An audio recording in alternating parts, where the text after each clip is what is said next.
on the coronavirus, climate change, and other issues. He also mentioned the end of the Afghan war. Instead of continuing to fight the wars of the past, we are fixing our eyes on devoting our resources to the challenges that hold the keys to our collective future. The president has an issue at the Mexico border to deal with in Del Rio, Texas. There are solutions to this problem, and what you see underneath the bridge, that is not humane. Haitian migrants have been at the border. Some have been flown home. Brandon Judd is president of the Border Patrol Council. The Biden administration promised that they would have a humane process.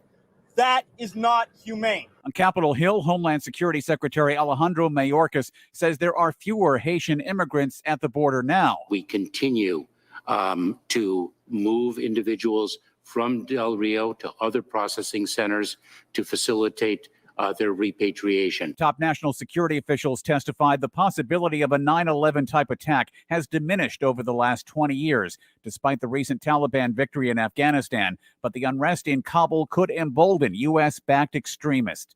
Johnson & Johnson released data showing that a booster dose of its one-shot coronavirus vaccine provides a strong immune response months after people receive the first dose.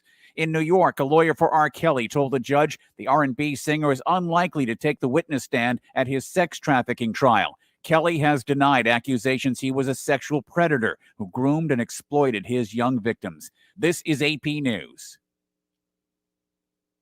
Google is planning to expand its footprint in New York City. Google's had a presence in New York for over 20 years, but now it's planning to buy New York's St. John's Terminal for $2.1 billion. The company's been leasing the former freight facility at 550 Washington Street and announced that it's making it the anchor of its Hudson Square campus. Chief Financial Officer Ruth Porat said the company's looking to invest more than $250 million in New York this year. New York Mayor Bill de Blasio called it one of the shots in the arms we need as part of our comeback. The company forecasts the investment will add another 14,000 employees in New York City. I'm Jennifer King. Smoke and flames shot through the side of the Superdome's roof in New Orleans as crews worked to clean and prepare it for painting.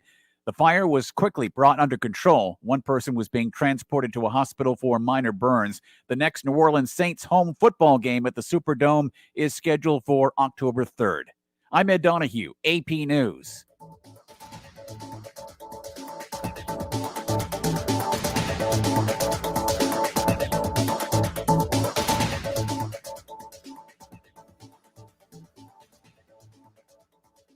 Always on the go? Missed the show? You can now listen to Guardian Radio talk shows anytime, anywhere on Spotify and YouTube by searching Guardian Radio 96.9 FM or by entering the name of your favorite show. You can also listen by logging on to GuardianTalkRadio.com and clicking on the podcast tab.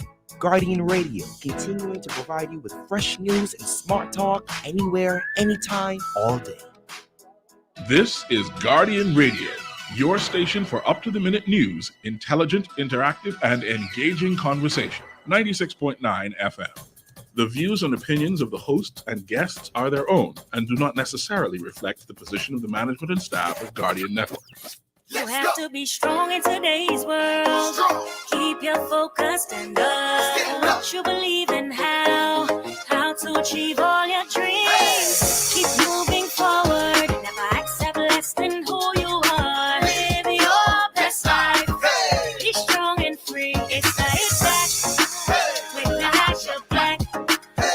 It's a hit back with the hash of black. The Hits Back with Nahaj Black is sponsored by the Cancer Treatment Centers of America, Baha Retreat and Spa, Helena Financial Advisors Limited, and J.S. Johnson.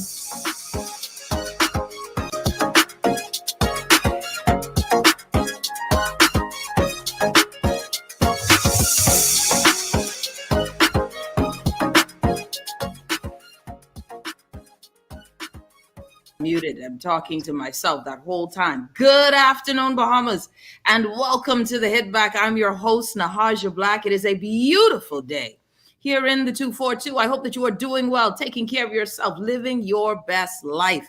I hope that we are accomplishing some dreams today, that we are writing down some visions today, that we are thinking and contemplating the next big move Even if you are in a small space, even if you find that you have limiting beliefs, move into that unlimited sphere and move your life forward. Just because we've had an election doesn't mean your world has changed. What it means is that there is new opportunities and hope, not new opportunities, but hope that we will get the sort of governance we need, that we will move and transition as a people out of a constant state of disrepair, that we will get the excitement that we once hoped for. That is the hope. But we've hoped many times in governments. We've hoped many times. I am a woman that believes that you create the tools for your own success, that you continue to fashion. You go in places that you feel uncomfortable, not uncomfortable in your moral choices. Always stand firm on your principles, but uncomfortable because we're seeking greatness. Greatness is never an easy road. It is not the wide road. It is the narrow road. It is the place where even your parents may not believe you can ride on. And so when we get to that space, when you're uncomfortable with being average, then I believe that we as a people can then decide that we cannot stand for mediocrity. And so, there's so many things that are going on. Again, if you're just tuning in, you're listening to The Hit Back with Nahaja Black, Guardian Radio 96.9 FM. You guys know one of the things that I love to do, I love to talk about the state of the country, but in a progressive way. And when I say that, not trying to big myself up here, but that you get smarter minds, right? And by no means, y'all know I only sound smart because I got smart people who's come on the show. Y'all know that's the truth. The truth is that I sound smarter because I ask smart people questions and they answer it and then I nod. That's the truth. But today I'm excited because I got a wonderful, a dynamic duo, professors that are going to share with us some extremely interesting thoughts, because they are trailblazers in their own right. And I want to introduce you to them. And before I bring them on air, because of course, we've heard about the junk bond status. Of course, we know that today, actually at 4:00 right now, our new prime minister, newly minted prime minister, Philip Davis, is walking the halls of the Princess Margaret Hospital, all in hopes to get a tour and see what's the situation there with regards to COVID and our patients. My mother, yesterday, everyone, I was missing because I had to take care of my mom, and she was at the hospital, but God is good. She's home. We picked her up this morning. So that's why I wasn't on air yesterday. But just that, we are in a state of affairs. And one of the things that I wanted to discuss even before the election is this topic of COVID-19, the economies of the Caribbean. COVID-19, sustainable development and the economies of the Caribbean. And I wanted to introduce you to two persons who will be joining me with this conversation. And I'm just happy that they're both within the diaspora, this Caribbean love and intelligence. Man, I just love it. So I want to present to you, of course, introduction. This young lady has been on the show before. My good friend Herbert Edwards invited her on. So, I owe Hubert this one. Professor Rosalea Hamilton is the CEO of the Lasco Chin Foundation since June 2018 and chair of the Caribbean Philanthropic Alliance since 2019. She was vice president at the University of Technology, Jamaica, 2008 to 2018, and was awarded a professorship in the Scotiabank Chair in Entrepreneurship and Development. She established and led the MSME Alliance, a network of small business organizations for 10 years, y'all.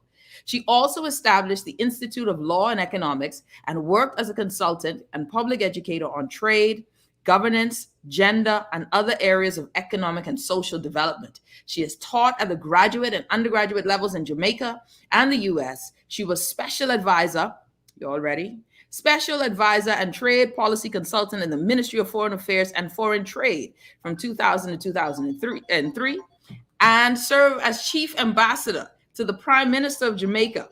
Y'all hear that too? Chief ambassador. Let me make sure. Chief advisor to the Prime Minister of Jamaica. May 2006 to 2007, she is currently a board director for Lasco Manufacturing Limited and National Integrity Action. Right? And make sure all of that, I'm saying all of this right, just to make sure.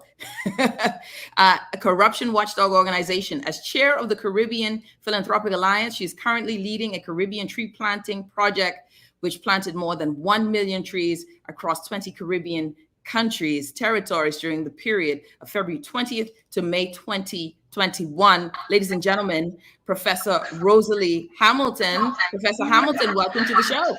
Hi, how are you? Thanks so much for having me. Sorry to hear about your mom. Well, she's good now, thank God. She's home, right? And she gave me a good rowing. That's a good behavior, mommy. Why it took so long to pick me up? So she's back. She's okay.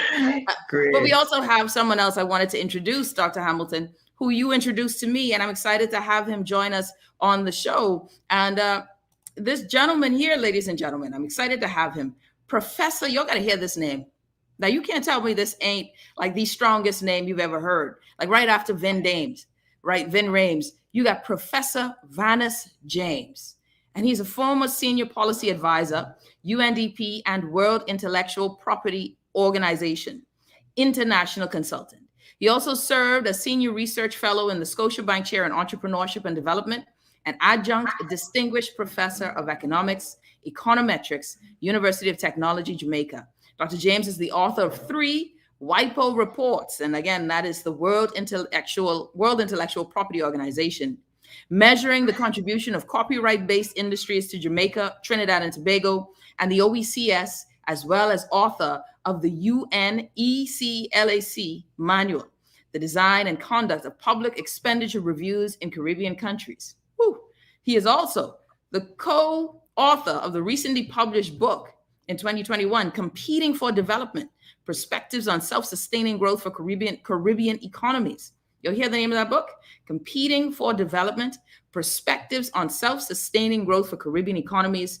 The central thesis of his published works is referred journals and books. In referred journals and books is that the main development problem of Caribbean countries is that the domestic capital sector is too small. And y'all don't know how excited I am just on that thesis alone, because that is one of those, and Professor James, I want to welcome you, everyone. Professor Vanus James, welcome to the show, Professor. Oh, and just unmute yourself there for me. All right, we're going to get him, Professor James, right now. There you go. Thank you, Nahaza. Thank you very much. Thank you for being on the show. I also wish your mommy the best. Yes, thank you. And trust me, she's listening, so I appreciate it. You know, thank you both so much for joining us and for lending your time. I know that you both are very busy individuals, so I'm very grateful. And thank you so much for the time. That's the first thing. And I appreciate you so much for coming. The conversation, Professor Hamilton and Professor James, is that of Caribbean nations, the strategy of economic growth. We normally would have our challenges with economic growth regardless, right? How to diversify our smaller economies, how to not, a lot of countries like us, Caribbean ones, tend to lean to tourism, in particular the Bahamas, heavily leans on tourism. When you look at Caribbean nations from your vantage point, from the economies of scales that you mentioned, Professor James, from Dr. Hamilton, your position of looking at it just overall, even in its class structure with the economics that we deal with.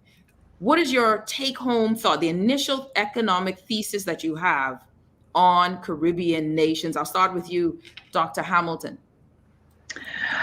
Wow, that's a tough one to start because, you know, I think the way to think about our economies is not necessarily what's happening now, but, you know, the context of which we're operating.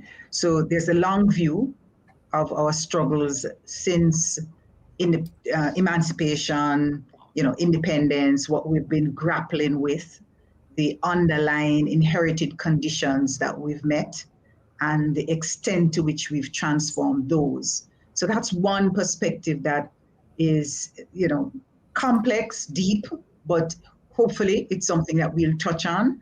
And one way to think about that is that, you know, there's a lot of underutilized resources in our society, especially among human capital. We are not really, you know, getting the potential of our people is not being fully realized. I noted your own comments, you know, wanting a society in which we can all become who we want to be. And there are all kinds of issues, social and economic issues that prevent that.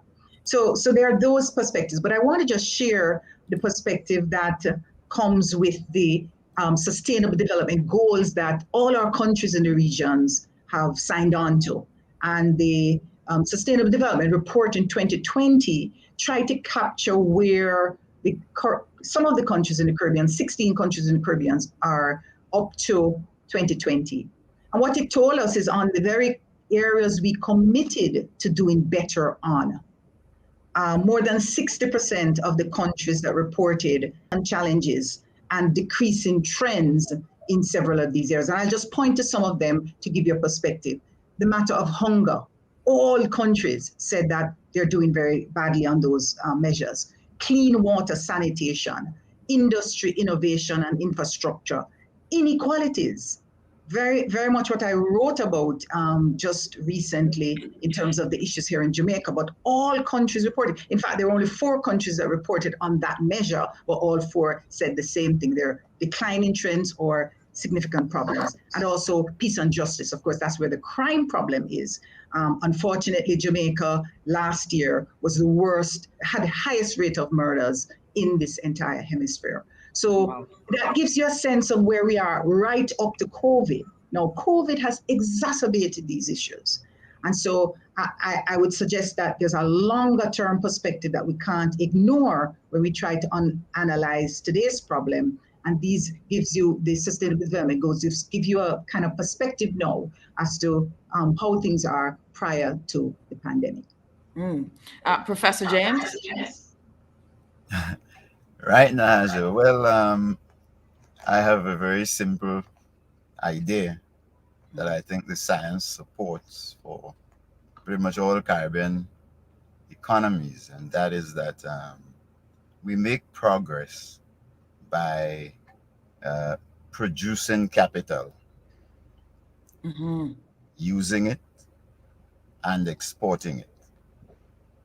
And that's the basis on which we raise the standard of living and meet all of the development goals Professor Hamilton just mentioned. We're not doing well enough there. That's the central thesis you mentioned when you introduced me. I think all of the evidence we have comes to the fact that we have really only 2 economies in the Caribbean, in the island space, that are doing well enough on that front. And one is Bermuda, and the other is Cayman Islands.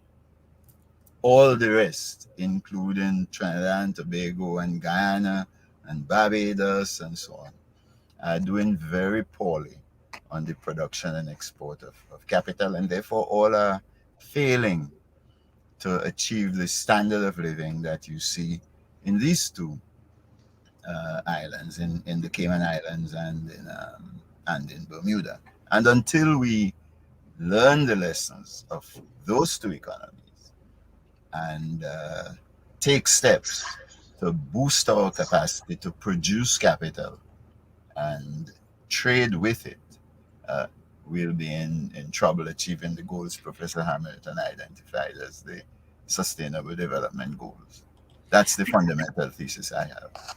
And I think that that's so interesting, because that we look at those 2, right? We look at those 2, and I'd have to ask both of you, do you consider them, they're financial centers more than they are touristic centers? We would say that that's their primary economy, right?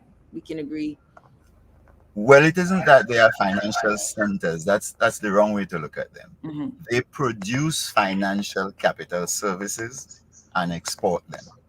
They do it with the help of international investors, but that's the same way we will have to do it if we wanted to go into those sectors, or if we wanted to go into education for export or healthcare for export, or even to boost our capabilities in the creative industries.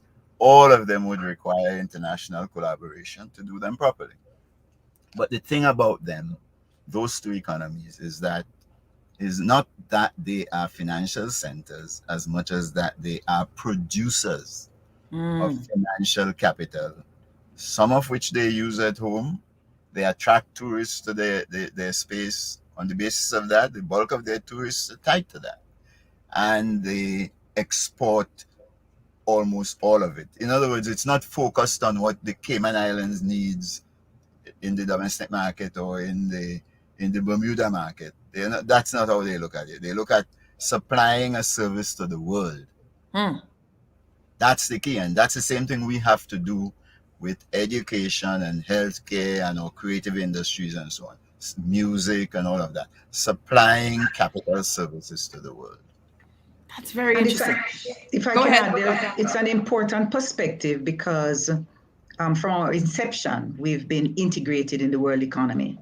And the challenge has been the terms of engagement. And so, yes, we have a lot of tourist economies highly dependent on tourism, but the way in which we integrate, the extent to which that those industries are dominated by the things we do, things we produce, is the issue. For example, in Jamaica, we have debates here about the extent to which tourists consume Jamaican entertainment versus imported entertainment. You know, the extent to which when they buy goods as well as services, these are largely imported goods or domestically created goods and services. And so the terms of engagement is critical. And I think that's one of the differences that are being highlighted. Interesting. You mentioned terms of engagement, right, Dr. Hamilton? And if you're just tuning in, and I know we have to take a quick break, so actually let me ask that question on the other side of the break. We have joining us, ladies and gentlemen, if you're just tuning in, two renowned professors, and not just professors, but doctors, entrepreneurs, businessmen, creators of establishment, creators of policy, think tank leaders in Dr. Rosalea Hamilton and Dr. Vanus James. And I'm so excited that they're joining us today on the show. We're talking about economic sustainability for Caribbean nations. And in this new COVID era, also the things that we've learned about Caribbean economies as well. Professor James, that market size thing is a big one. And it stuck with me for something that happened, that was mentioned in the other administration, our former administration, that I don't think they stuck to their guns with this idea. But I want to ask you a particular question on the other side of the break. And also, Professor Hamilton, this terms of engagement, how were we supposed to engage as a small nation with foreign direct investment? How should we view foreign direct investment when we talk about sustainability goals? You're listening to The Hit Back with Nahaja Black, Guardian Radio 96.9 FM. We will be back right after this.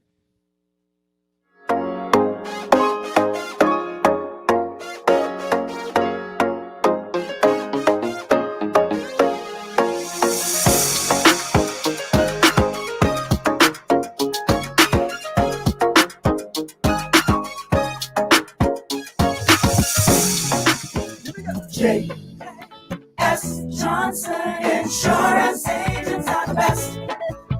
Reliable service, we've been on the scene, protected since 1919.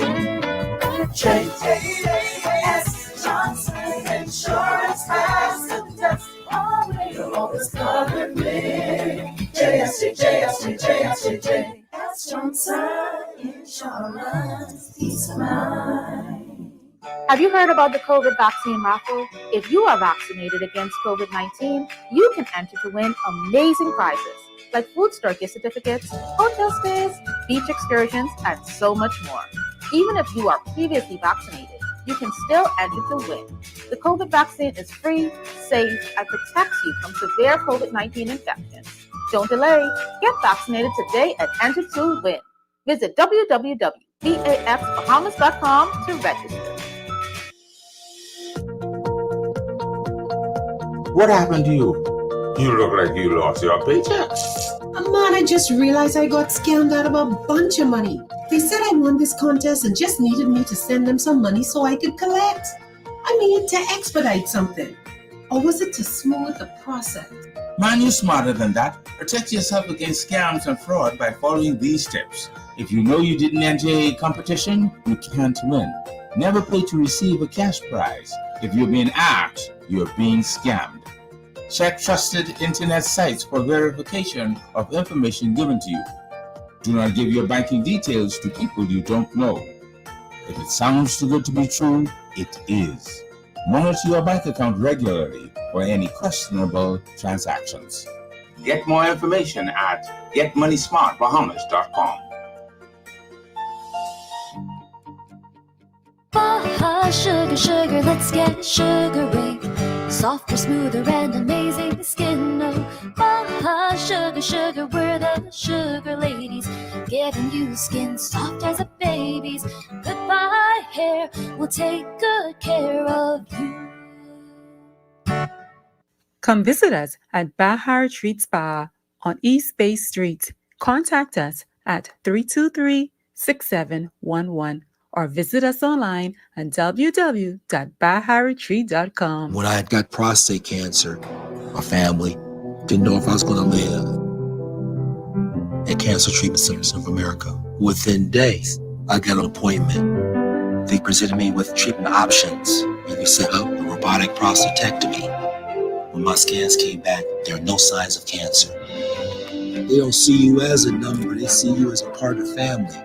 I'm going on with my life. It's a real gift. Call us at Cancer Treatment Centers of America. You invest in your children, your home, and your community. But are you investing in your financial future? At CFAO, we specialize in investment management, retirement planning, mutual funds, and private wealth management. Our team of experts never stops helping you plan for tomorrow. Because tomorrow begins today. Call us at 502-7010 to see what our financial advisors can do for you. CFAO, growing wealth for future generations. This is Guardian Radio 96.9 FM. Fresh news, smart talk, all day. It's the Hit Back with Natasha Black. It's the Hit Back with Natasha Black. It's the Hit Back with Natasha Black. And we're back. You're listening to the Hit Back with Natasha Black, Guardian Radio 96.9 FM. Listen, y'all, stick and stay. I want, this is Tuesday, my first show back for the week, and I meant for it to be heavy. We can learn today. You think I'm playing with y'all? We gonna learn today. Can't get swing no more, We can't get swing no more. In my Bahamian vernacular. Sorry, I got guests, and I'm supposed to be smarter than this, but it ain't working. So I want to bring on my guests, Professor Rosalea Hamilton. Hubert is listening, Doc, and he's saying, bless up. He got it. That's the best he has. Bless up. Bless up, Hubert. And of course, Professor Vanus James.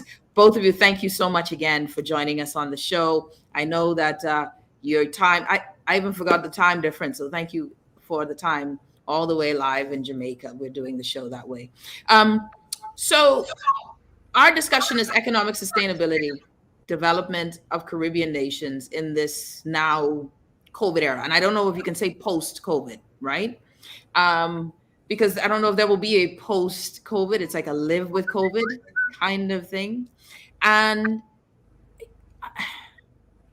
our economy is struggling, but we had the dual threat of Dorian and then COVID-19, right? So our economy hasn't rebounded, or we couldn't catch ourselves, and then COVID. And then you have policies and all of these things that affect an economy.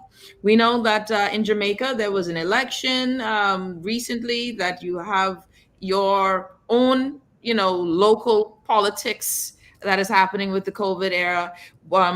I know in Trinidad and Tobago, they are challenged with fiscal issues, just as we are seriously challenged. The call to tighten up, and all across the Caribbean, minus those two that Professor James mentioned, Bermuda and the Cayman Islands, we're struggling, right? And Dr. Hamilton, you mentioned something that I love, that terms of engagement, right? And I'm curious, for me, all I see is a dance, right? When you say terms of engagement, it's sort of the negotiations and understanding of oneself, understanding the person you're going to be meeting, or the way we are going to connect or not. And I want to ask this question to you. As a small island nation, with a small economy that one person could pay the whole debt of, right? You have billionaires who can pay the entire debt and still have change for our economy. How should a country like ours, how should Caribbean countries present themselves to the world when we're talking about sustainable development? You know, my best answer is the way our athletes present themselves to the world and our musicians. They become the best they can be and they engage with the kind of self-confidence that says, I can win. And they do win. And the issue of size must always be put in perspective because we are among the smallest nations in the world, yet we give the rest of the world real competition when it comes to things like sports and in other areas. So the terms of engagement is kind of like a dance, as you say. Who leads the dance? Who drives the dance? Who choreographs the dance? Who ultimately shapes that image, that picture of that dance? If you think about where we're coming from, that's why my first reaction is, boy, we can't really grapple with our problems today unless we look back. And we've inherited a highly dependent economy, dependent on imports. The few things we exported, the bauxites, the sugar, etc., were exported on terms that were not ours. The price was set externally. Technology used, again, not ours. And for a long time, that's been the structure of our economy. Hasn't changed fundamentally. We haven't really shifted the dependence on foreign investment, foreign capital, foreign technology, the high import dependence. I mean, our food imports is, amazing. And the balance of payments it has created with respect to, and has created debt. So we're highly indebted, balance of payments problems are all inheritance. How do we turn that around? Well, the key point that I think Vanus James's own work, years of study and penetrating of this very, very important concept of domestic capital, is the concept that says, listen, if we create the technology, if we drive that terms of engagement on terms that we control, we can design the techniques, we can, create the packaging, the content, whatever, on terms in which we can create the price. So we become price makers rather than price takers. Okay, so we create the terms that is led by creativity, and it's best and easiest in many ways when you're the innovators. You have intellectual property rights. You're not copying anybody else. So you're not behind the ball, right? So you're leading and so on. Now, when you do that, you begin to shift away from the high import dependence and therefore the indebtedness to the earning of the critical foreign exchange we need in order to balance our books. And so we now can, manage the runaway inflation that we tend to see because of the high cost of foreign exchange, etc. And we ultimately now earn enough foreign exchange to pay our way and reduce the debt. So in a nutshell, that's the kind of shifting of the terms of engagement we need in order to, on different terms that enable us to pay our way in the world and to have sustainable development. Professor James, how do we pivot? How do small nations begin that pivot? How do we, because something that you, in both yours and Dr. Hamilton's presentation is that what I gleaned from it is that the assets of our nations is the people, right? How do we export ourselves as human capital and not in the sense of labor, but in innovation? How do we make that pivot?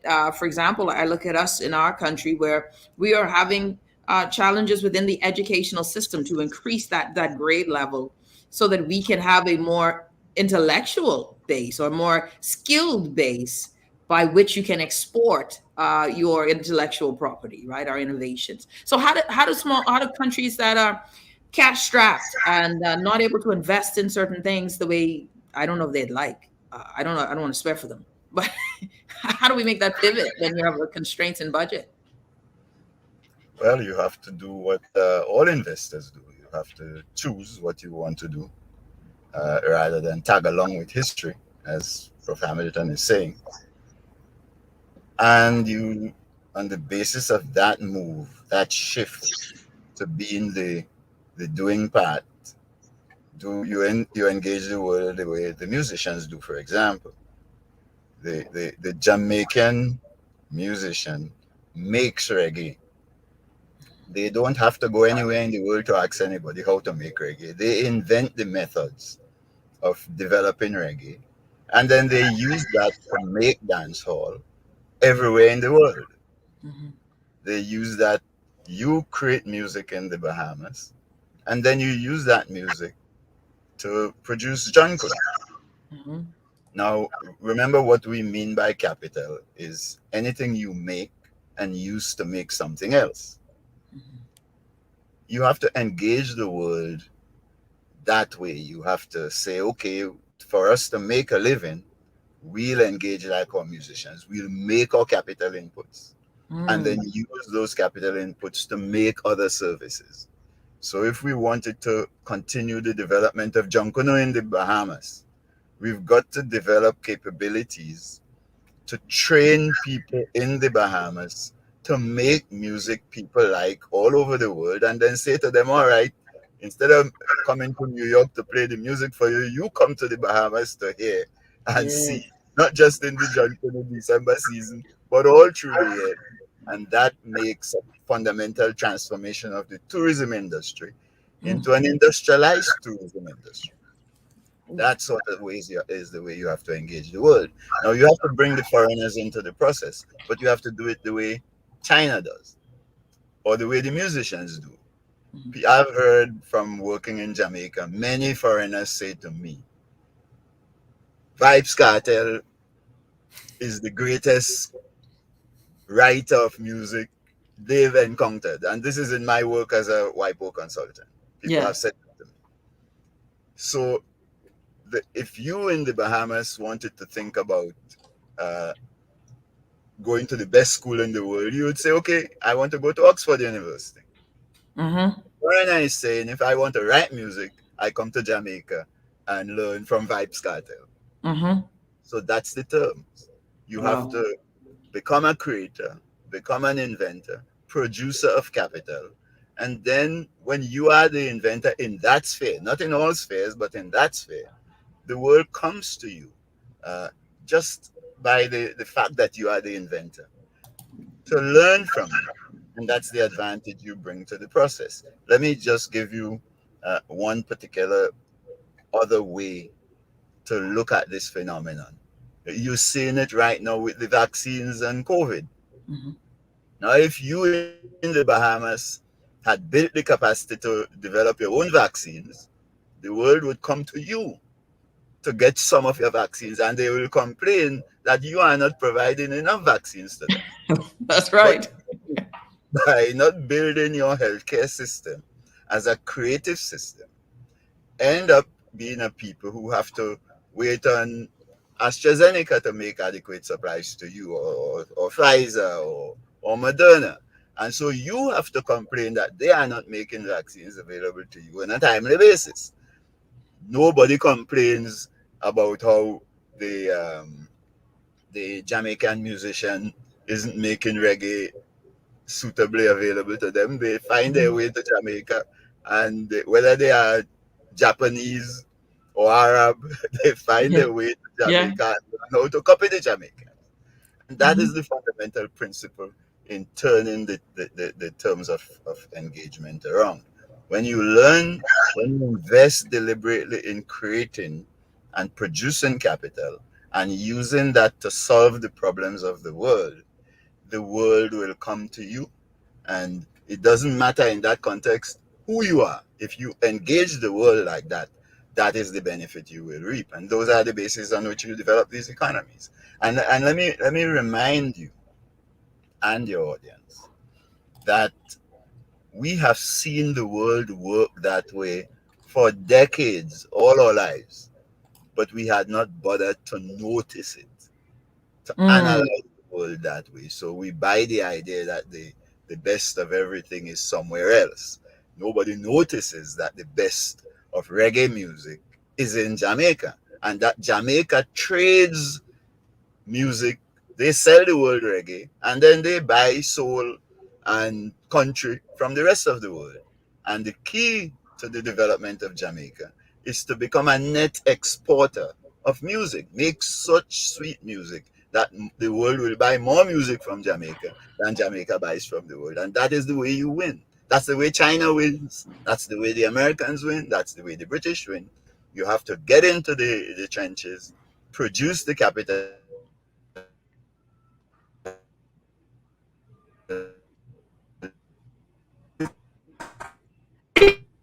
Okay. I think we're having just a slight technical difficulty there with Professor Vanus James there. All right, we see him back there again. I see you, Professor James, and you were good too. You were on a roll. I just got to give you credit. It was awesome stuff right there. And just for you to finish that thought, and I think you were saying that the key is that we need to be the producer of that creative property. The producers of capital. We make things we use to make other things. We make music to produce dance hall. We make music to produce junkono, and then we sell the music and the junkono to the rest of the world, and that's the way we win. And we have to do that. There are really 4 key areas in which the Caribbean could compete in doing that. Apart from what is being done in Bermuda and Cayman with financial services, we could do it with education. We could do it with high quality, skill intensive education. First of all, we could do it with healthcare. We're all very capable. If we put our minds to doing it, we could do it in healthcare. We surely have demonstrated to the world that we could do it in all the creative industries, whether it's music or fashion. If we believe in ourselves, we could compete with the world there. And then we could do it, as you do it, with housing services, which is a foundation for tourism. Yes. So you could do it adequately in all 4 of those, even if the British were to block you from getting into the financial services. We have always. And if we put our minds to doing it and understood policy that way, in 20-25 years, we would be catching up very quickly with Bermuda and the Cayman.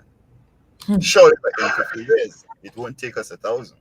Yeah, and this is such powerful information. If you're just tuning in, Professor Vanus James and Professor Rosalea Hamilton. Professor Hamilton, you counseled politicians. You have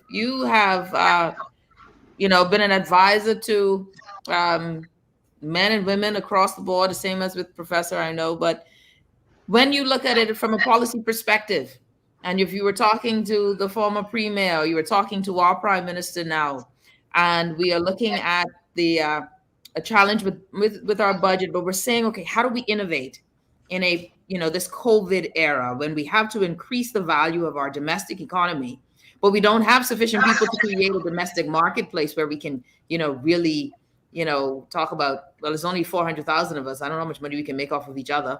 Plus, we need U.S. reserves since we're pegged to the U.S. dollar. All of these things we consider. When you hear Professor James's articulation of the pivot, what would you suggest to policymakers and saying, this is how we switch up the economy? This is how we begin to make these sort of adjustments so that we can become our own innovators. What would you say to government leaders? All right. So to your point, it's more about quality than quantity. It's about creativity because the capacity to create is endless, and the focus is on the world, not only our domestic markets. Yeah. And I would say 2 things are critical now. I think in the context of the COVID pandemic, and that has had significant impact on our education system. Yeah. We have to pay particular attention to that. And that's not just being able to adjust in technologically in terms of, our capacity to have online classes, etc., because that's kind of key now, but and to sustain the kind of substantive learning that we need. But most importantly, to free our minds. I mean, Bob Marley has said it, our own Prime Minister said it recently, Emancipation Day, emancipate ourselves from mental slavery. And none but ourselves can free our minds. And so the idea that we're good enough, we're capable enough, we're creative enough to find solutions out of this tough time is key. And so I would definitely say we have to pay attention to fixing the education system, ensuring that there's equal access to good quality education, not just good quality education for a few that we've perpetuated in countries like Jamaica for too long. Same here. And so once we have that focus, the second, and perhaps both need to work together, is the way we govern. Because if we agree that our people are the real assets of our nation, the real potential of our nation lies in the hands of our people. And if we agree that we have to anchor on our economy and our society on our capacity to create domestic capital, then we must see that the perspectives and the views and the ideas of the people must dominate policy making and dominate decision making. We cannot continue to govern our countries by listening to a few, the few that are able to pay for the politics. Yeah, we've seen that too long. And we've seen that even the few don't benefit. They can't if you have a society that continues to underperform. Their wealth gets constrained, you know? So it's in everybody's interest that we create a political system, a governance arrangement in which the voices of the people can be heard. And importantly, the voices of the creators, the economic actors that can in fact transform the economy so that we can have the sustainable development that we want. I mean, I want to say this to both of you. It's amazing how quickly time flies because I'm looking at the time and it's almost 5 o'clock. Before I let you both go, Professor James and Professor Hamilton joining us today on the Hit Back. I want to thank you both so much for the time. I want to ask you this. If there was one thing that you could always, if you could whisper, and I think Dr. Hamilton, you kind of said it loud and clear just now, but I'll ask you this anyway. One thing you would whisper to the Bahamian people or to the Caribbean people by and large of how to reset our mindset, what would it be in terms of just even expectations? What should we be looking for? What should be our mental space of what a country like ours is capable of doing, not based on the narrative of foreigners, but based on our actual capacity to grow? And Professor James, I'll let you go first on that one. Well, I would tell Caribbean people, as I tell them right now, we've got to clean up the institutional foundations of these societies because those foundations drive everything else. And our institutions are so slow to change that they are detaining us.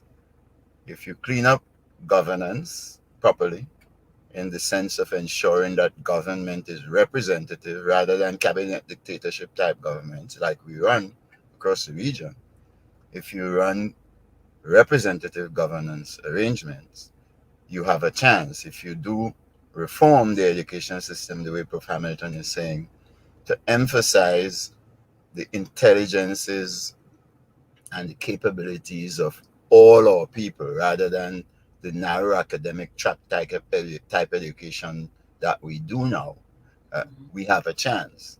So I would say reform the institutional foundations, make finance inclusive, and so on. And then on that basis, we will all be able to come together and decide on what we have to do. And people would hear and understand the point we're making about the importance of producing capital as the basis for development. Dr. Hamilton? Yeah, I would simply say the future of the Caribbean is in our hands. We have the capability of creating the society we want. We think that what we see and what we've inherited is, fairly fixed. It's rigid. In Jamaica, we say, I saw the thing set. But it's not set permanently. That's how it is now. We can change it. The capacity to change is in your hands. And I want to end by crediting you as one of the bright journalists in the region that I see who prepare to take time out of your program to engage these kinds of conversations. Very, very important. And it's a decision you make. Similarly, we can all make the kinds of decisions in our own places, in our own spaces, that gets us to question and to dialogue and to shift our thinking, and all in an effort to empower us to do better. We can do it, we have done it, and I think we can continue to do it in the future. But let's just believe in ourselves and know that we can do it. I'm telling you, I'm so honored to have you both on. Professor Rosalea Hamilton, Professor Vanus James. Ladies and gentlemen, please go on and find and follow them. Both of these individuals are just so inspiring for the work that they do and for the impact that they make across the world. And so that is why I love Caribbean people. You can't keep us down. We are effervescent. All of a sudden, I can't remember words, but you know what I'm trying to say. Thank you, Professor Hamilton, Professor James. It's a pleasure having you both. And you're listening to the Hit Back with Nahaja. Thank you. We'll be back right after this. Everyone have a great moment when we come back. Of course, we got to talk cabinet stuff. It's a new government and we have a cabinet, and I missed that yesterday, so we'll discuss that. C.A. Newry, my good friend, will be joining me. We'll be back right after this.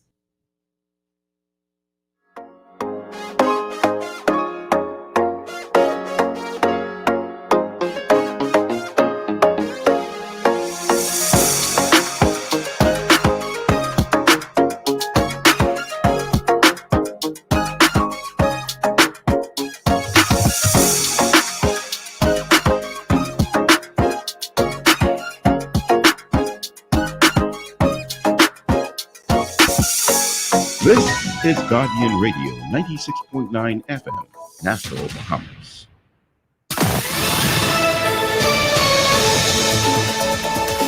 Good afternoon, Bahamas. You're listening to the Guardian News Network. I'm Taylor Ferguson. Here's what's making news. Thank you for tuning in.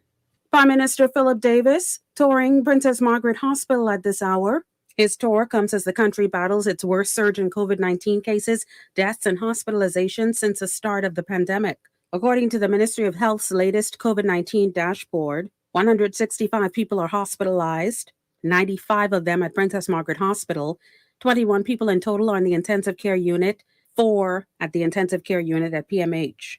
2 new COVID deaths reported today, 2 females, 173 and 170, both from New Providence. They died on September 9th and September 20th.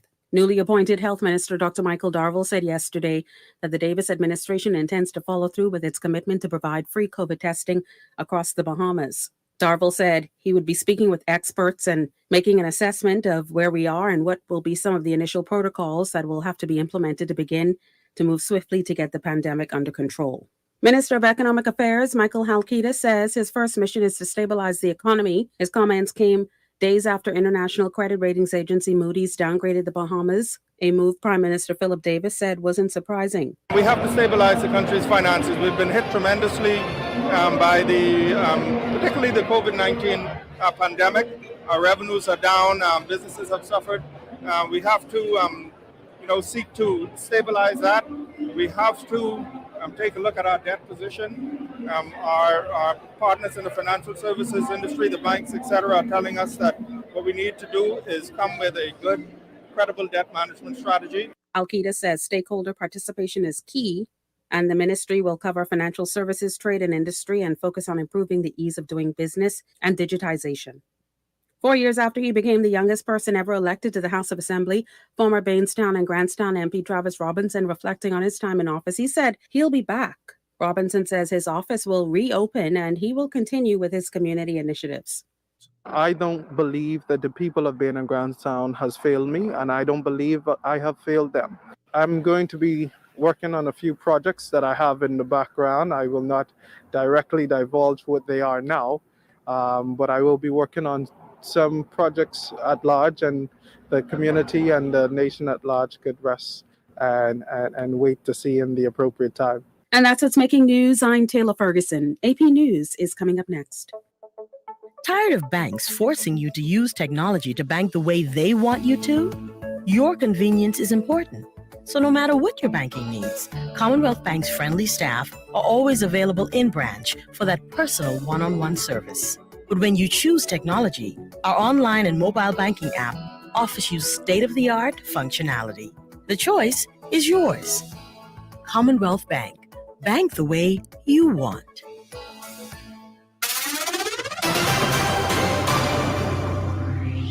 Biden at the UN. I'm Tim McGuire with an AP News Minute. President Biden tells the United Nations that the leaders of the countries of the world have to cooperate or face the consequences. We'll all suffer the consequences of our failure if we do not come together to address the urgent threats like COVID-19 and climate change, or enduring threats like nuclear proliferation. Democrats in the House plan to vote this fall on a bill to limit executive power after what they say was flagrant abuse by former President Donald Trump. California Congressman Adam Schiff. It will bar our elected leaders from placing their own personal and financial needs above the needs of the American people. It will do so through a variety of means, including the expedition of congressional subpoenas. 4 House Democrats from New York State are calling for New York City's troubled Rikers Island jail complex to be closed and inmates released after another inmate, the 11th this year, died in the jail. I'm Tim McGuire.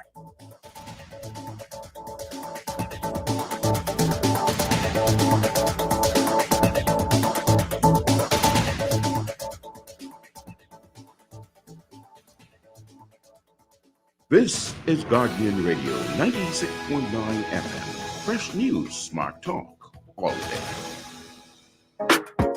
It's the hit back with the hash of black.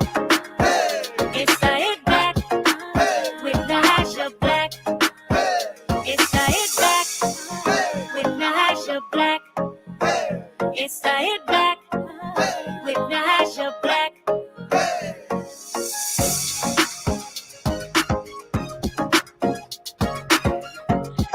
And we're back. You're listening to the Hit Back with Nahaja Black, Guardian Radio 96.9 FM. I hope that everybody's doing well, taking care of yourself. Can I say, before I bring in my good friend Can Newry, who is still yet to get me my Count Salad, Lisa Raman did win. She did mash him up. Yeah. And I feel like I won everything else. He keeps bringing up this one thing like I would have bet on an independent. Come on. I was rooting for him, but I ain't putting my good Count Salad money on no independent. You know, it's $14 in the time of COVID. I think this is a game, eh? That's a couple. How much a bamboo shot snack cost? I on this keto diet now, so I only can daydream about fries. My husband just gave me the bad news. I can't even have the mango in my Count Salad. Anyway, so before we get to that, I want to thank everyone that I came across yesterday. My mom was not well yesterday. We had a scare. She spent the whole day between doctors and between seeing a private doctor and then going to the hospital, but she's home this morning. So I'm very happy. That's why you guys missed me yesterday, because around that time I was at the hospital. Anyways, during that day yesterday, met a lot of people there at PMH. So I want to say a shout out to Miss Bridgewater. I saw you, Miss Bridgewater, at the desk. Then I saw Miss Wilson today at the desk. Dr. Christina Wells, A&E. Who else? There's so many people. I can't keep up. Obviously, I want to say special thanks to Dr. Dwayne Sands, who I was able to call as my lifeline. And Doc was like, bring her. That's my dude. Tell you, that's my beige brother with like 20 million children. So obviously, I will never eat at their house. There's no space. So I want to send a special thanks to the Sands family also yesterday. I got my good friend C.A. Newry joining me. So yesterday we had cabinet picks and posts. My friend looks clean. My God, man, this is what a new day does for you, Cecil. You even wearing yellow. You unmute yourself, for God's sake, man. I think you intentionally mute me, so when I come on, I look foolish. But that's okay, though. That's okay. I can smile still. That's good. Because it's a new day. And I am here celebrating. Yeah, I hope she feels better too. Thanks, Rain. Nobody's into you. Just give me my Count Salad. I want to say hello to Herbert Meadows, who's in Louisiana watching the show. Shout out, Herbert, and everybody in Grand Bahama, and everyone who knows that Cecil needs to learn to pay his debts to society, and his good wife, I know she knows too. So I expected my payback, but we digress. Hi, buddy. You look so clean. I remember when I bet. I won 2 bets out of you, but for some reason I am now responsible for the conch salad. I find that kind of ironic, but it is what it is. It is what it is. It is what it is. So if you need conch salad that desperately to manipulate what we vote on, I mean, it is what it is. I'll drive all the way out there, tropical gardens, to get you a conch salad. Just because you won't win. But I know what I bet on. I know on the independent. I know what I signed my name to. No. I knew Reese Chipman was not going to win. We knew that too. Michael Pine was not going to win. That one I wasn't too sure about, but I didn't bet on that. That's why I bet on it. That's why I bet on it. All right. Yeah. All right. It is what it is. It is what it is. Let's just stop being cheap. Get my conch salad. Anyways, so we've got some new members of parliament, but new cabinet ministers, right? Yes. So now we are building a cabinet. The prime minister, they're quickly moving along. Market difference from the first. It was funny. Let's compare 5 years or 4.5 years. This is a different intro. Yes. But what I am liking, Cecil, is that they seem to understand the magnitude of the situation we're in. And, they seem sober. Yeah. Yes. And everything that they're saying is forward moving. I like that. All right. How Ketis, interesting things have happened so far. Simon Wilson, the actual financial secretary, is back to work.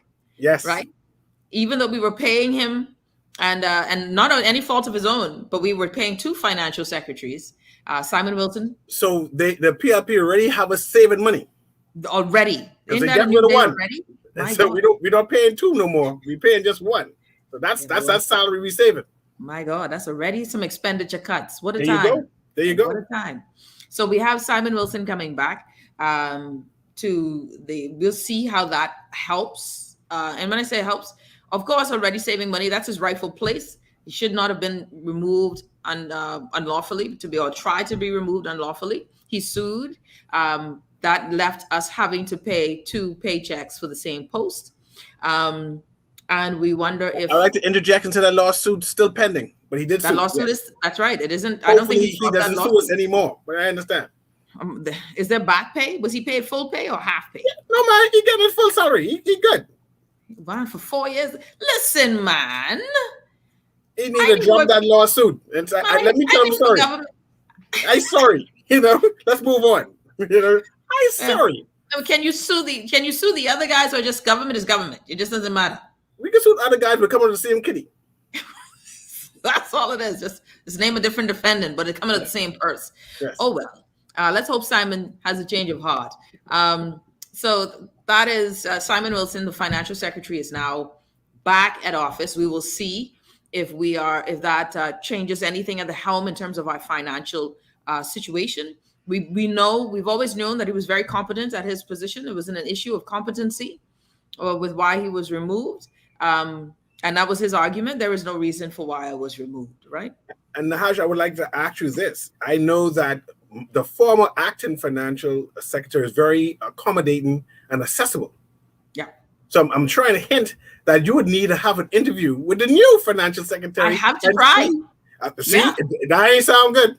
No, it doesn't sound good at all. And moving forward, we will call him on that. I'm just making sure that the former one, you could have called in the pin drop. He'll come and explain the tough questions detail and explain why.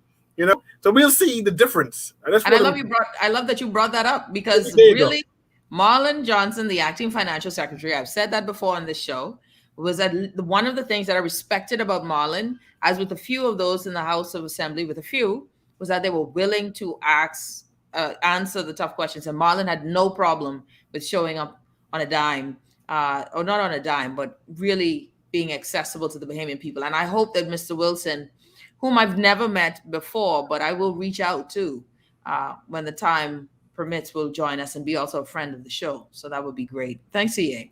Thanks for that reminder. And while I'm there, I would like to also say that the Minister of Agriculture came on your show a couple of times too. That's my guy. You know that's my guy. I expect you to call the new Minister of Agriculture and see what they're doing with BAMSI. There are things we need to do with food security, and I need to have some ideas. So let's see how it goes. I'm looking forward to all of that. Let's see. Well, let's see. We have that's Clay Sweeting, the new minister of agriculture and what is it? Marine resources and agriculture. I've never met. There's quite a few people I've never met before. So I got to make calls. How are you? Got to make calls. Yeah, I got to make some calls. So I'm looking forward to that. Minister of Finance. The Minister of Finance is the Prime Minister. The Prime Minister. I used to get the Minister of Finance back in the day. That would be Peter Turnquest. I used to get the Minister of Finance back in the day. But I anticipate the Prime Minister to be busy. Honestly, he has the whole cabinet to manage and to appoint so many people. I think that he's going to be dependent upon his financial secretary to keep him abreast on what's happening, and that his portfolio would basically be bringing the information to the House of Assembly and not being involved intimately in the running of the Ministry of Finance. But who knows? We'll see what happens. Well, you also have Halkitis, Mr. Halkitis. Economics and Minister of Economics and Financial Services, I think. Yes. Yeah. Okay. Yeah. And then we have, of course, investment, Minister of Tourism, Aviation, and Investment. Beautiful mix. Beautiful mix. I love it. I think that's a great one, personally. Yes. I think it was a great for Chester Cooper. I thought it was a great one. So you have Halkitis there. You have Chester Cooper. You have the Minister of Finance, Brave Davis. So we have that. It was Dr. Chris Curry would say the trifecta, right?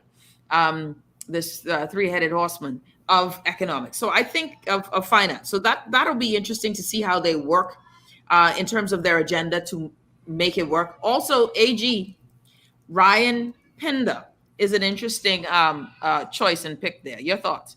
I always like Ryan Pinder, but I would appreciate. I want to say you might have done a misnomer just now and calling that three-headed horseman of finances. But economics is completely different. It's the outlook of the Bahamas and strategies, but also in contrast to finances. And I'm not sure if that term that you used was the right term. It is because listen, the study of economics is the management of funds, right? Meager resources. If you go by the assessment of the global position, right? It is the management of resources. Your resources, however they are, comes under finance in terms of these fiscal resources, right? Even if we were to talk natural resources, if there's monetary value, it would come under finance. So all of that is a part of finance. Economics is pivotal to financing structures. In your Ministry of Finance, you have economists so that they can help to create the models, extrapolate the data, and create projections, future forecasts. So that is a part of it. It's not, you can't extract that from out of finance. It is definitely an indelible part of my point is they all are separate ministries for a reason. But I hear your point. I hear your point. They're separate ministries, and I think that's what makes it interesting. Well, finance with Halkitis is the what is the ministers? What is Minister Halkitis's economic affairs? Economics. Yes. The new Minister of Economic Affairs, right? Which I think is separate and apart from Ministry of Finance as a defining movement, an agenda, mandate. I think the mandate is different. If he's under Ministry of Finance, I would understand his job and say, okay, I understand he's going to be budgeting and make sure we have enough money. But as economic affairs, I think he's going to look for strategies on what is it we should be focusing on moving forward. And that I understand. I think I understand where you're coming from in terms of, is there a different strategy for the use of it? But those are finance tools, right? Okay. So let me do this. So we know that the budgeting itself, accounting, right?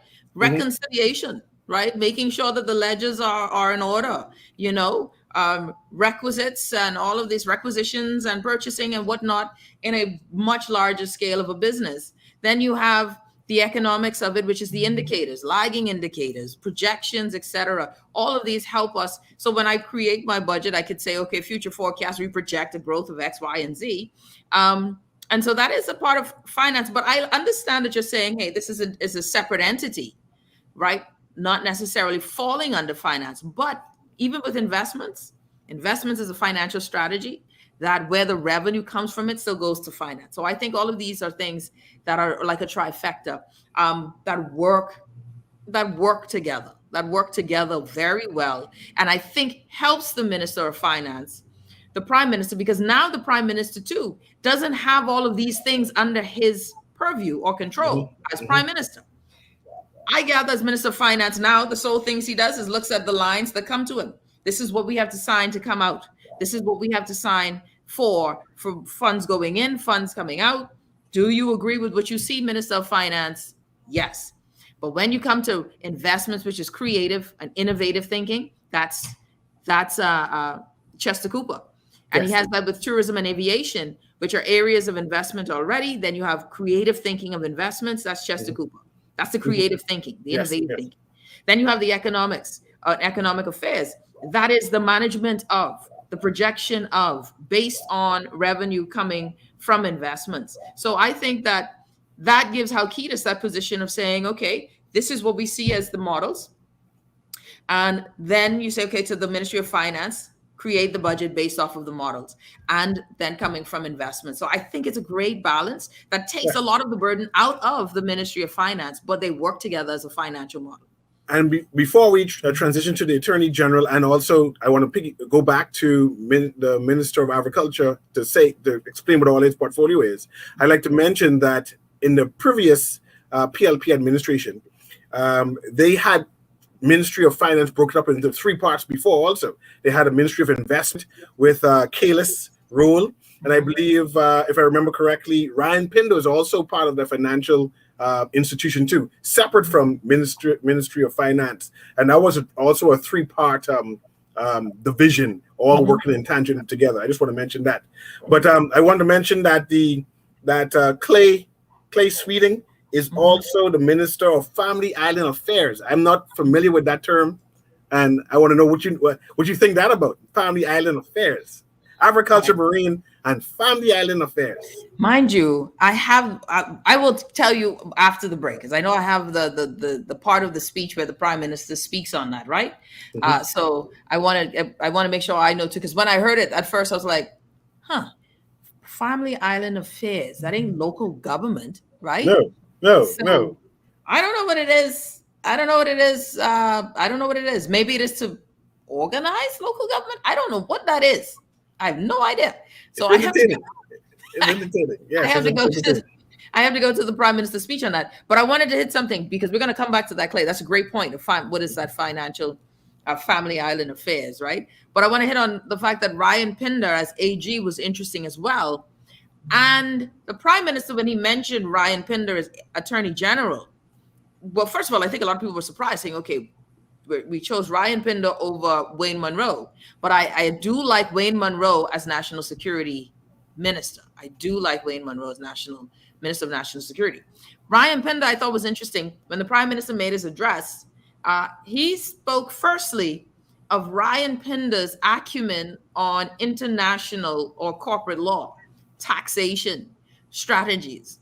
And then you have Jomo Campbell, who I believe will come as the Junior Minister of Legal Affairs, Minister of State for Legal Affairs, may actually be the down-home legal arm. And when I say down-home legal arm, I'm going to say it like that, but dealing predominantly with those legal affairs of the AG that is, domestic. Whereas Ryan Pinder as Attorney General will oversee those domestic things, but focus on international and corporate strategies or structures. That's what I got from the Prime Minister's speech. And I think that also is a mind of financial law. So really looking at it from the outside in, everything seems to be geared at the economy with some form of intention. Now, will it work? That's what we'll wait to see. But it seems as if it's geared toward the economy with intention, financial prowess, even in the legal area, when we're talking about brokering deals, when we're talking about going on the road, we're talking about bonds, we're talking about debt.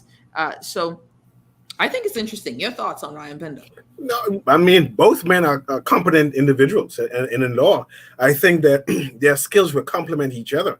We definitely know that Ryan Pinder has experience in finances and MLATs and whatever it is. And I know what I know of Jomo is he's more of a trial lawyer. So it should be interesting to see the mixture.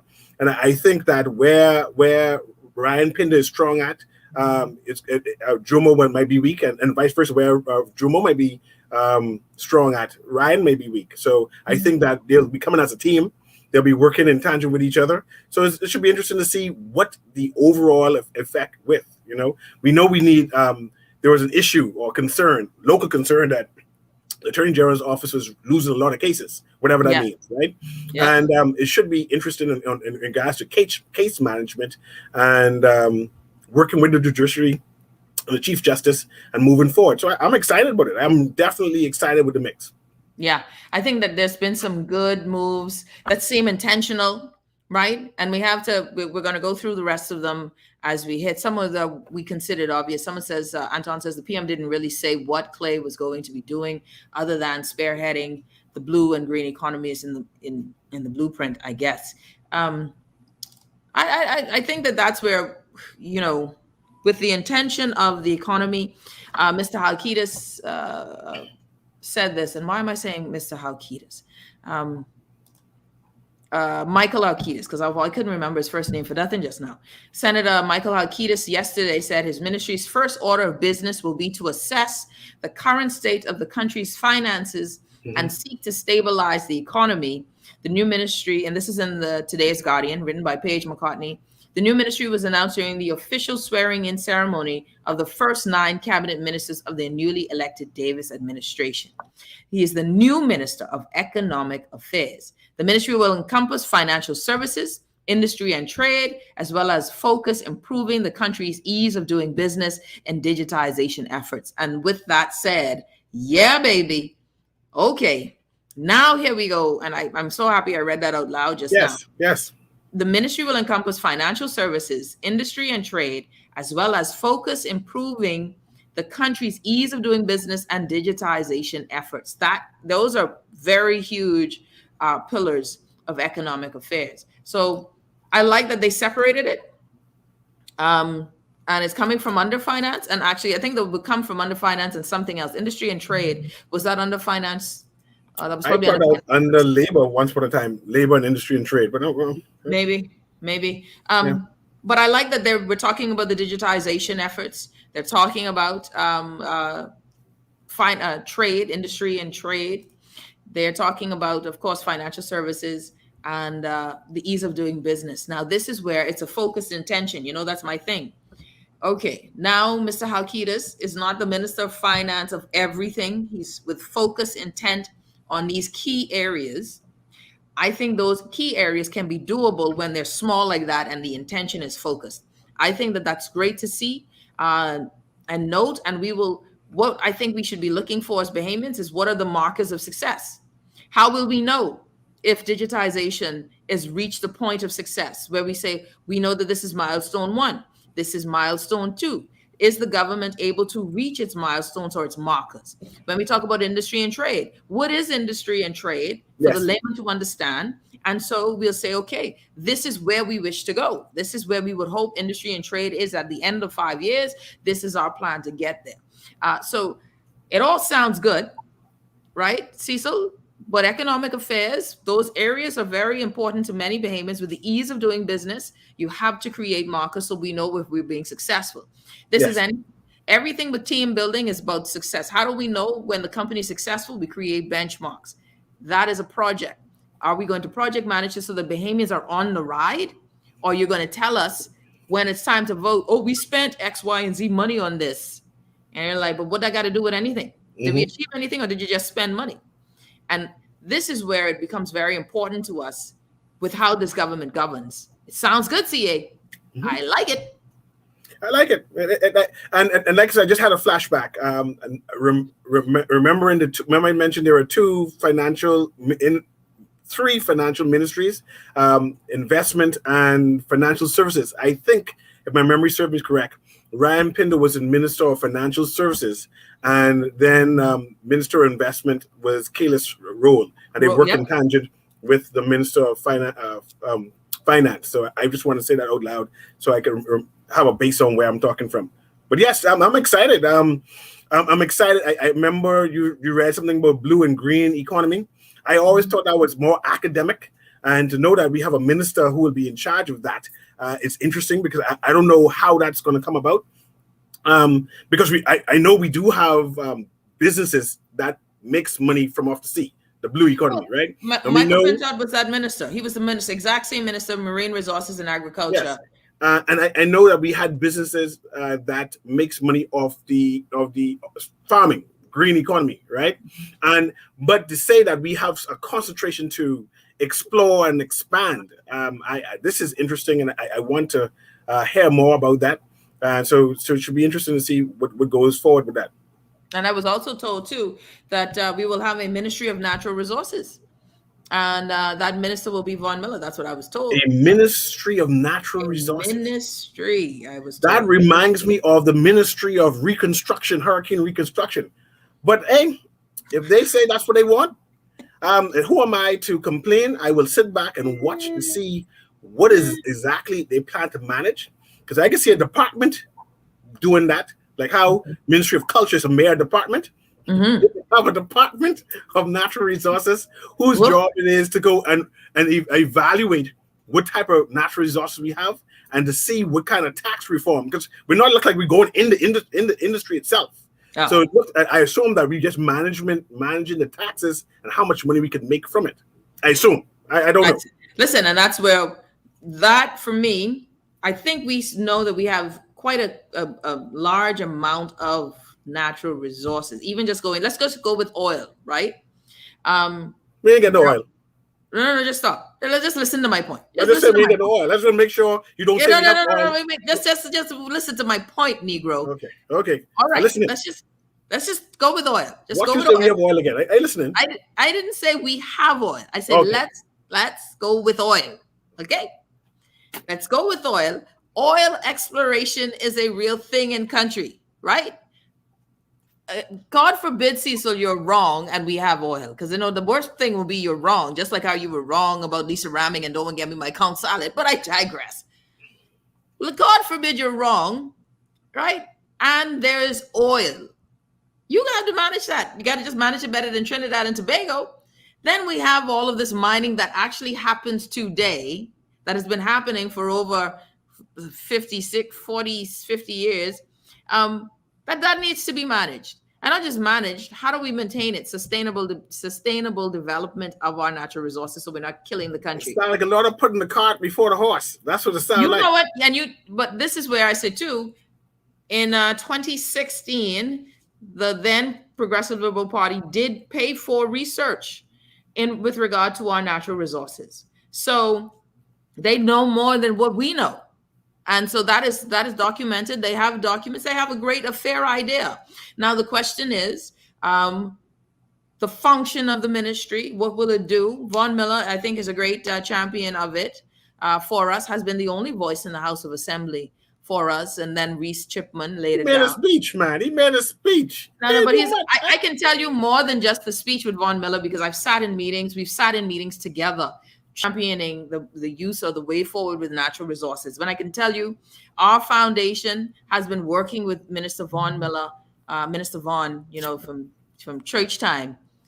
We know what Von Miller's been doing in the background. So don't be hating on Brother Von. That's a speech, man. No, that's that speech. I just find that we like to tout people for being heroes for doing the mere basics, man. The mere basic.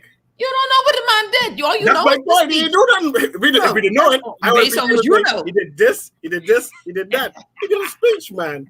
And basing his research on other people's work. The speech is based on other people's work. You know what? You're just a hater. Von Miller No. will win. No. Oh, I just someone asked the question. Go ahead. No, you go.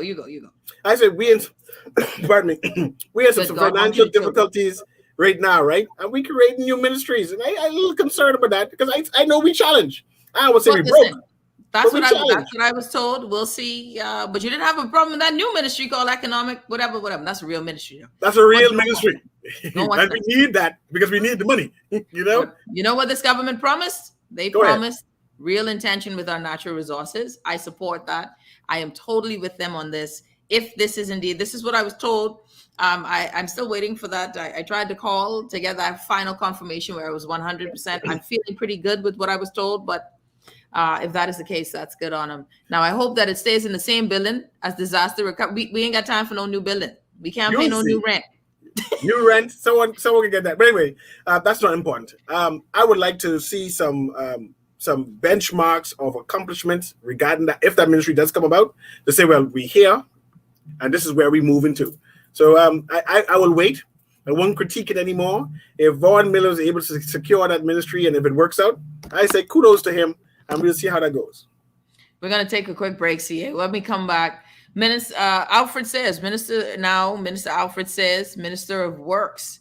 Nice. Your thoughts on Wayne Monroe as Minister of National Security. More and more. We will be back right after this. You're listening to the Hit Back with Nahaja Black, Guardian Radio 96.9 FM.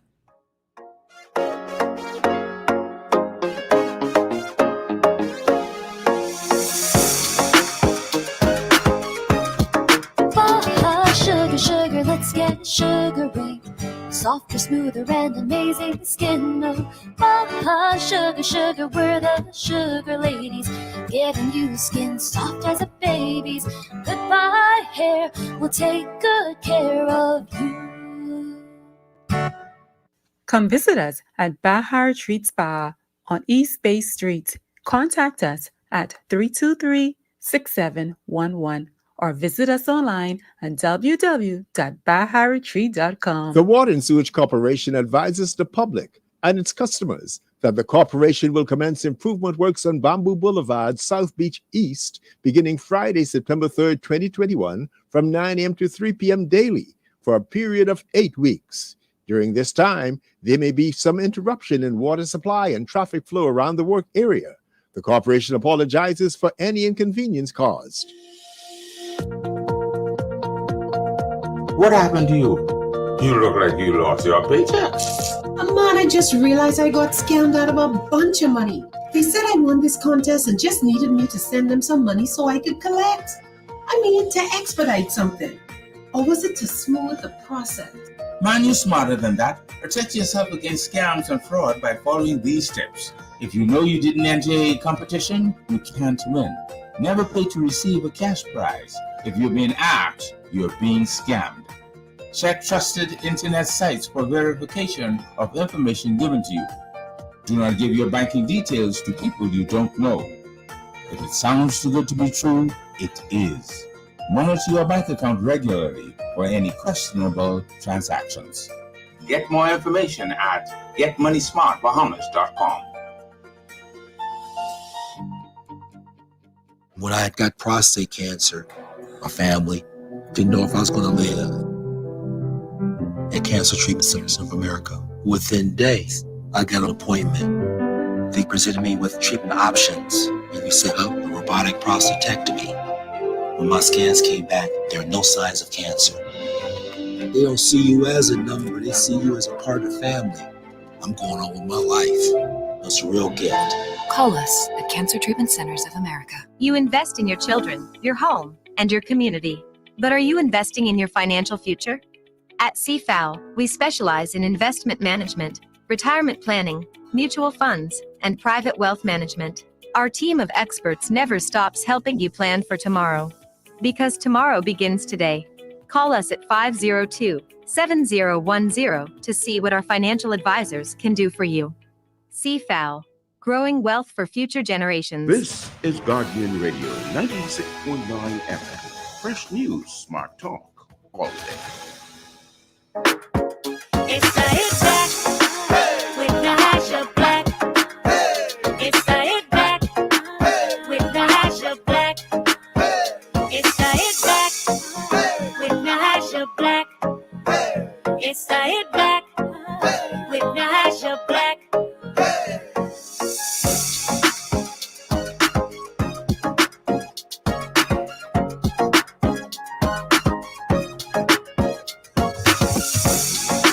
And where you're listening to the Hit Back with Nahaja Black. Everyone, I hope you're having a great day. You're taking care of yourself. You're living your best life. I hope that we are always optimistic, even in bad days. You know, you will never acquire greatness and comfort, and joy will come in the morning. All of those things are sayings that actually work. But when you're in your dark space and when you're in your downtime, when you're in grief, you just got to press on. Now, yes, Let's take calls. The phone is ringing. Arlie, the phone is ringing. Let's take some calls and get some folks on the line. Let me know when you got them on the line, Arlie. What are the phone line numbers? And I will definitely get them. Cecil, what are the phone line numbers? You're supposed to know this by now. And you muted again. Don't blame me. Don't stop talking to yourself. Stop talking to yourself. Ain't nobody at fault. 323-6232. 325-4316. 325-4259. That's 325-4316, 325-4259, and 323-6232. We got a call on the line. Caller, you're on the head back. Welcome. What's happening, Naja Black? I'm well, man. And you? I'm quite well. Good stuff. I've looked over and scrutinized these line appointments, and I want to go on a limb here. Okay, I like this. I think for the first time in our history, we could have a minister of finance who is an outsider. Who's an outsider? What do you mean? Outside. He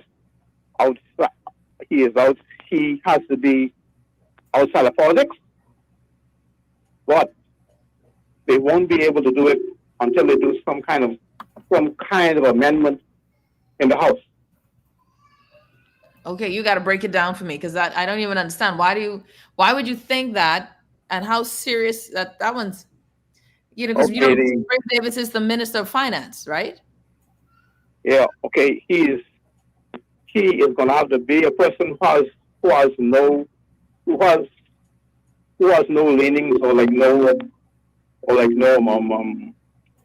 no side. Okay. He's going to have to be a self-directed. He's going to be a self-directed individual. Now, I say that primarily because on who they have appointed as the Attorney General. This is the guy who is steeped in finances, who knows what the deal is on the ground all around the world, and we're gonna have some kind of legislation in place in the forthcoming future that allows Bahamians to invest outside of this country. Okay, well, you know what? That's definitely a thought, but I appreciate you. I that's definitely an outside one. Thank you so much, caller. Let me get to the next call. Caller, you're on the head back. Welcome. Well, good afternoon. Good afternoon. How you doing, Aja? What's up, buddy? Everything's cool, man, and good afternoon to your co-host. Yeah. Mr. Newry. Yeah, good afternoon to the nation. Nahaja, just wanted to add, you all were speculating on the Ministry of Economic Affairs, which Minister Alcides is responsible for, and his ministry would also cross Ministry of Finance to some degree, and so he would also have some level of oversight with regards to the Ministry of Finance in the country, right? I wanted to. I'm sorry. Hold on, Anton. Who's this? Pardon me? I'm sorry. Who are you referring to? I missed that. You all spoke about the Ministry of Economic Affairs earlier in the conversation. Yes. Okay. Go ahead. Sorry. With Minister Alcides. Yes. And you all were and you read a statement from an interview Minister Alcides gave during his swearing in. Yes. But his ministry would also encompass, to some degree, some responsibilities from the Ministry of Finance, right? Mm-hmm. And so perhaps the next time you get an opportunity to interview him, you can delve into that with him. Yeah. But Cecil also made a statement that's incorrect. He would have stated that at a time when the government needs to be saving money, we are seeking to add new ministries, right? Mm-hmm. At the end of the day, so when Prime Minister, the Honorable Philip Davis, is completed with his cabinet minister's portfolio, then you will be able to make a determination of if we are moving in the right direction or not, or if we have added more ministries than is the normal custom in the cabinet portfolio. And so I believe you're speaking prematurely and incorrectly on that regard. But however, whatever the decision is, at the end of the day, The Prime Minister of the country is very strategic in his appointments. He's very studied, and he understands what the country needs as his plans and our blueprint already dictates. And so he's moving in accordance with that. And at the end of the day, it will be to the benefit of the Bahamian people, all Bahamians. Thank you for the opportunity, Naja. Thank you so much, Anton. Appreciate you. You're welcome. All right. We have any more calls, producer? And don't forget, guys, you can feel free to give us a call. CA, you know, I'm looking forward to seeing what else comes about. I went and I looked for the document to say what Clay Sweeting's the Family Island Affairs. Someone said to me, let me see, what was it? And someone asked about the blue economy, local government. Maybe it's about local government. And or if maybe it is, festivals. Who knows? Could be both festivals. But that's Ministry of Culture. But I don't know. I don't know. To me, I'm just curious as to what that will actually entail and encompass. Someone asked a great question about the orange economy, right? In terms of culture, right? We have the blue and the green. We still have yet to be told who is the Minister of Youth, Sports, and Culture. But should culture be something okay, so here's one thing. I'm finding that culture needs, I do believe that culture really needs better representation. I don't necessarily like that we clump these three in because that ministry gets the least amount in its budget, but it holds some very pertinent and impactful ministries. Youth by itself is one of those that should have a very strong budget so it can help to stop crime before it starts. We get young men, young boys and girls into sports early as extracurricular programs, youth programs, fund.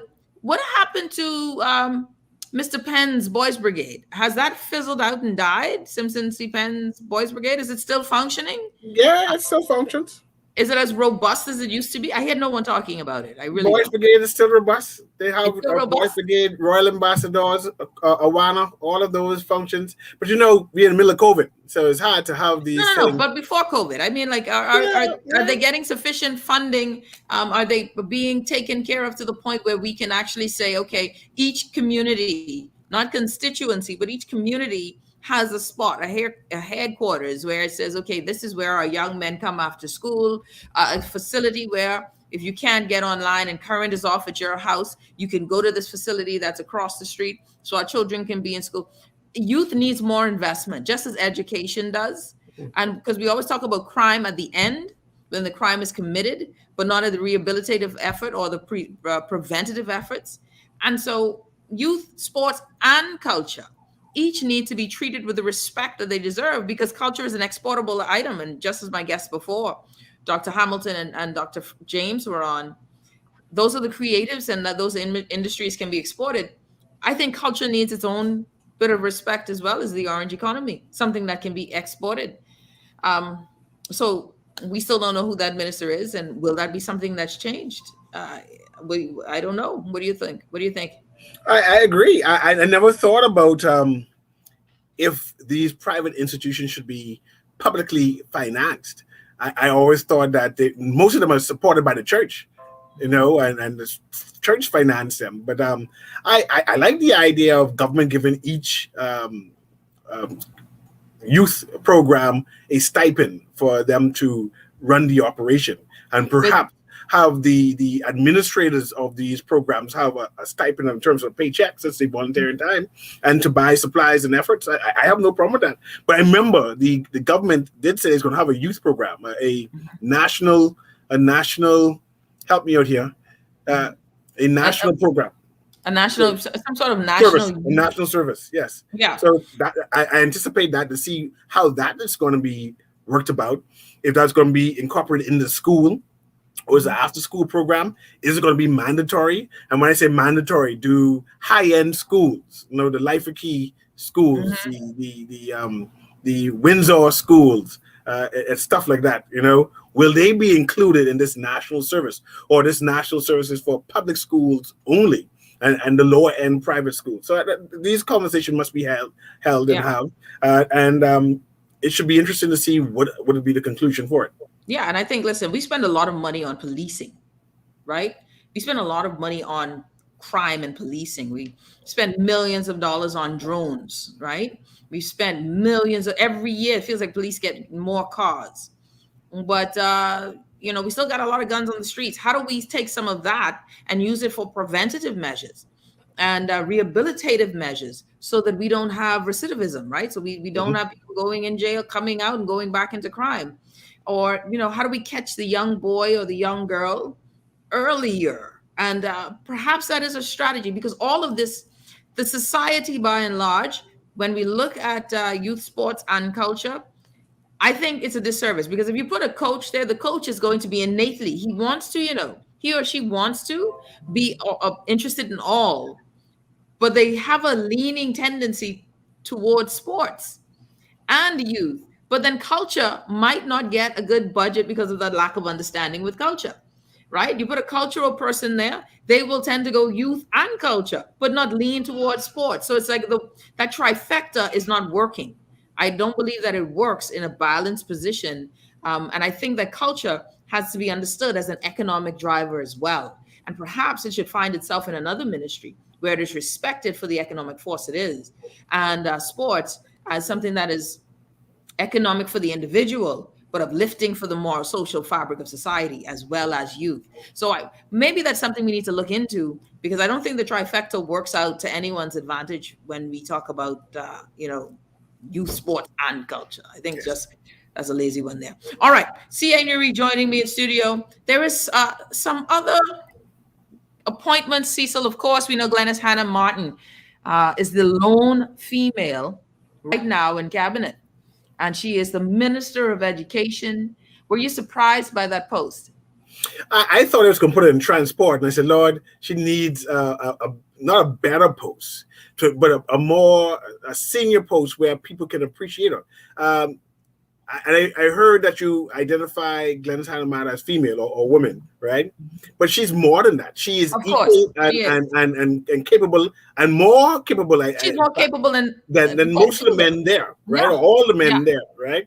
So I think she could very well have been the leader of the party, just as yes. So any position, she could have been Minister of Finance, Minister of National Security, and I expected a big role for her, right? And I believe that. I believe that Mr. Philip Davis asked her to choose a ministry that she wants because how senior she is, and I think that she purposely chose Ministry of Education because she has a passion for the youth. So I believe she's very senior. Yes. I think you have, after you go to her, say, well, of course you know Chester's the deputy, right? But Glenys, you are the most senior here. You are the winningest member of parliament in the House of Assembly. You are a force to be reckoned with. You won by the largest margin. You are the champion and the daughter of a great, and you yourself will get a state, God forbid anytime soon, but a state funeral to mark the manner of your bearing. Glenys Hannah Martin, what do you want to do? Yes, I believe that's what happened. I sincerely believe that's what happened. I think she said prime minister, and he said, no, that's taken. What else? Minister of Finance. No, that's taken too. That's taken already. All right. I'll take education then. All right, then fine. Yes. But I think that's interesting, right? I think that's interesting. And I'm curious as to, because Madam Hannah Martin is one that is a passionate soul, right? She's a visionary individual. What does she see in education that she feels as if she can build upon and change? Because, I got my issues with our educational system, where if you want better education, you pay for it. But it doesn't mean that it's superb, right? And it's unfortunate because those who have pay more. And I came up in public school, right? I'm a public school woman, right? And I love R.M. Bailey for all of the programs that come into public school that ain't in private schools. That's one of the great things about public schools. But I'm curious as to what she'll do. What are your thoughts there? Mind you, the Ministry of Education is a hard ministry to manage, with little successes. And I want to explain what this little success meaning, what statement I made. We know we always have issues with school opening on time. We know we always complain about grades and accomplishments, right? So the idea that she, to me, again, voluntarily walked into that wasp nest makes me think that she believes she can make a difference. We know that we have issues with the union, right? So I'm waiting to see what is it that she saw in this ministry that she said, okay, I'm going to go gun ho in this. You know, what difference does she believe that she can make? Because you know, every so often we say, oh, we had the average till we settle down. Yeah, this is our chorus that we sing. Oh, we can't expect nothing better. They de-average people. And for a lady who has so much success in her political career to choose a ministry like this, where every success will be incremental, a little small here, right? It should be interesting to see, because you know, come September, not only September, come December, parents will be complaining, right? You know what? Will be irate. Yeah. Right? we ain't gonna remember that. Oh, she's the daughter of A. Harris. That's Glennis. I ain't care. No, that's Glennis, my friend. And we ain't care. It's about our children. And we ain't getting the results. The platform ain't working. I get my laptop, you know. So she have a lot to bear come by December. So it's a big role she took to try change, you know. Do you know what I think too, CA? Something that I think that it's important that I'm thinking, right? What I'm thinking is that, like you said, what would make you make that move? There's very little reward in this. Everything is incremental. But what if I look at myself and I say, okay, I submit to leadership whose vision I believe in, right? I you know, you would be a terrible person in terms of your character, I believe, if you have a choice to submit under someone's leadership and you disagree with them, so that you know completely that you are always at war with their style of leadership or their vision. You know you're at enmity with this. And if you choose to do that, you're disingenuous and not helping the team, right? So you know that Glennis Hannah Martin is not one to set herself up to fail. She definitely is one who seeks to move forward and build, etc. What if we sitting here on the outside not realizing that Philip Brave Davis has created an anthem with regard to, or a vision with regards to education that will be one that transcends what we are accustomed to, understanding the impact and importance of education in the changing or transitioning of the country. Then Glennis is sitting at the helm of something that is transitional, that is a legacy defining work. And maybe he's saying, I need my best to steer this ship. And also, as a note, I am not too keen on this already playing out, this idea that Glennis Hannah Martin and Belinda Wilson would be at war. Two strong females going at each other like it's a cat. Yeah, that was disappointing. Yeah. I see that narrative. It's very disappointing. And for folks, Belinda Wilson is a very sensible human being. Yes, she is. and they paint her as a monster and cantankerous when usually all of her efforts and all of her complaints is warranted. She come and set it out. You know, this is what we need. And then you find out that the ministry is not providing, and then she reacts.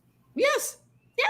And so I think that, and my thing is, Belinda Wilson is a sensible, I mean, when I say sensible, I mean very smart, articulate female leader for her contingency, her grouping. And she's not irrational. My thing is, though, she is very dogged in her position. We need progress. My grouping needs to be respected. We want to have a seat at the table since we are pieces on the board. We need support. So this narrative for me is very disheartening, that they want to pit two brilliant women against each other like we can't work together. But I believe Hannah Martin is competent, and she is. I believe she will approach this as a partnership. This is not a competition. Exactly.